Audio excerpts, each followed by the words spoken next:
Tapi nyatanya, sekedar kaya saja ternyata tidak cukup. Karena yang menjadi tantangan justru bagaimana mengolah kekayaan alam ini, agar punya nilai tambah maksimal bagi masyarakat. Kita tentu sangat bersyukur Indonesia dianugerahi sumber daya alam yang luar biasa.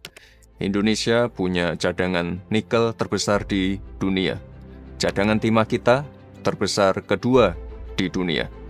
Kita juga penghasil rumput laut terbesar kedua dunia, serta masih banyak lagi. Tapi nyatanya, sekedar kaya saja ternyata tidak cukup.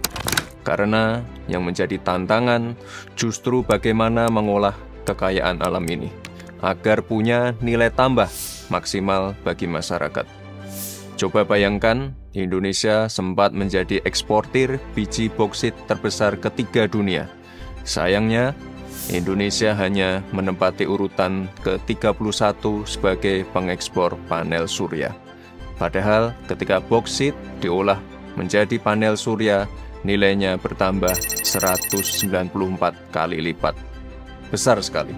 Tapi hilirisasi tidak melulu hanya soal batu bara atau minerba. Hilirisasi bisa dilakukan di sektor lain, pertanian, kelautan, perkebunan, bahkan digital. Untuk hilirisasi digital, nanti kita bahas secara khusus di lain waktu. Jadi inti dari hilirisasi adalah pengolahan yang menghasilkan nilai tambah.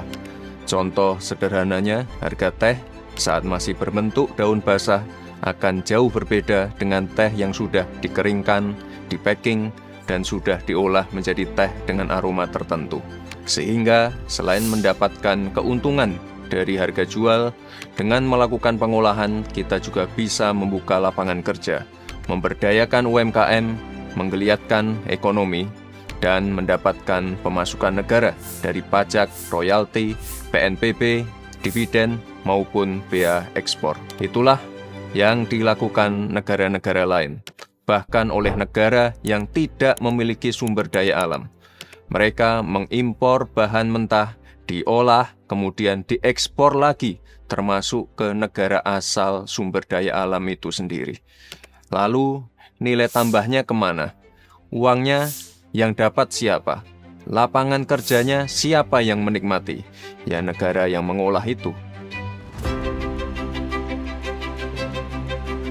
Oleh sebab itu, kebijakan hilirisasi penting untuk kita lakukan dan sesuai dengan Undang-Undang Dasar 1945.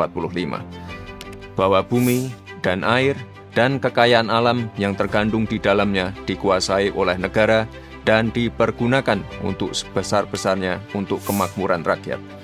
Ini adalah arah yang saat ini sedang Indonesia tempuh, dan Bapak Presiden Prabowo secara tegas menyampaikan bahwa hilirisasi itu kunci kemakmuran dan harus dilakukan di semua komoditas unggulan untuk kesejahteraan rakyat Indonesia.